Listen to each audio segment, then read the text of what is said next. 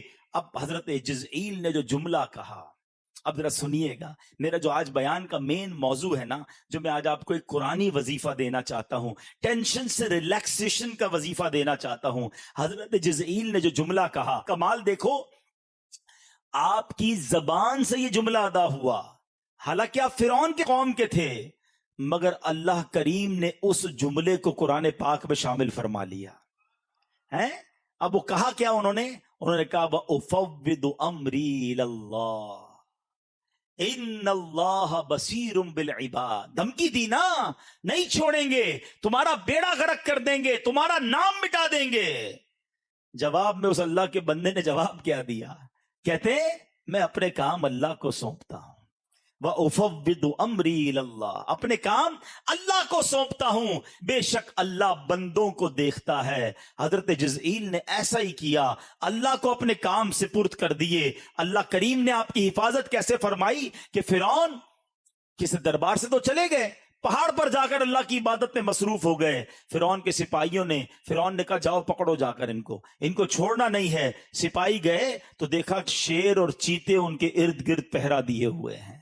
اللہ نے ان خونخوار جانوروں کو بھیج دیا جو لوگوں کو چیڑ پھاڑ کر رکھ دیتے ہیں، مگر جب یہ منظر دیکھا فرعونیوں نے، ان کے رونگٹے کھڑے ہو گئے اور وہ واپس آ گئے۔ تو پتا چلا مدعی لاکھ برا چاہے تو کیا ہوتا ہے، وہی ہوتا ہے جو منظور خدا ہوتا ہے۔ اے میرے پیارے اسلامی بھائیوں، خدا کی قسم اس آیت کو جو ہے نا اب یاد کر لو اور اس کا لطف لو، اس کی فیلنگ محسوس کرو۔ جب آپ پریشان ہو نا، جب آپ کو لگے نا کہ سب ختم ہو گیا ہے، اب میں پھنس گیا ہوں،